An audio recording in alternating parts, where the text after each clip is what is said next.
incroyable gâteau salé préparé avec une seule pomme de terre dans la pâte. J'ajoute 3 œufs. J'ajoute une cuillère à soupe de sucre pour équilibrer la saveur. Maintenant, j'ajoute 2 cuillères à café de sel pour un assaisonnement parfait. J'incorpore une tasse de lait pour obtenir une pâte plus légère. J'ajoute également une demi-tasse d'huile, ce qui aidera à donner une bonne texture au gâteau. Maintenant, j'ajoute une pomme de terre cuite. La pomme de terre que j'utilise pèse environ 160 grammes, soit une grosse pomme de terre. Je mixe maintenant le tout pendant environ 2 minutes. Ce temps est suffisant pour obtenir un mélange homogène. Le mélange est bien mixé, je le transfère maintenant dans un grand bol. Je verse tout dans le bol pour continuer la préparation. Maintenant, je commence à ajouter la farine de blé. Ici, j'ai 2 tasses et demie de farine de blé. Je l'ajoute progressivement, tout en mélangeant pour obtenir une pâte homogène.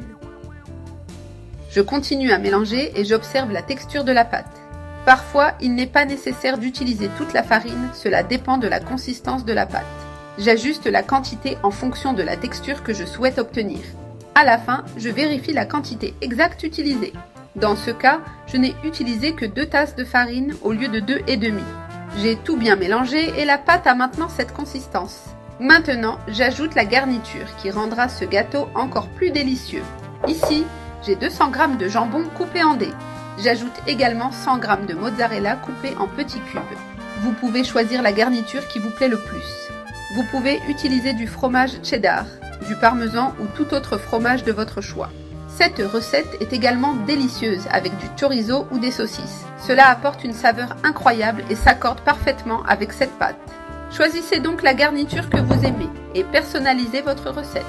Maintenant, j'ajoute du persil haché pour une touche spéciale.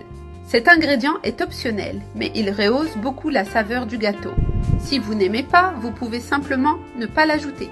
Mais si vous voulez une touche supplémentaire de saveur, je vous recommande de l'ajouter. Maintenant, j'ajoute une cuillère à soupe de levure chimique.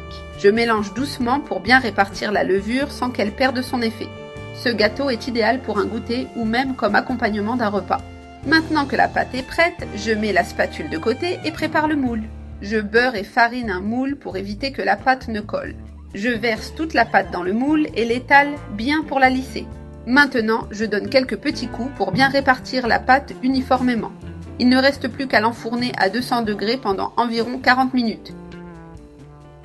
Le temps peut varier un peu selon votre four, alors surveillez la cuisson.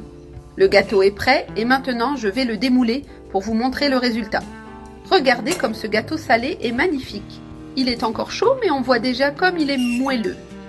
J'ai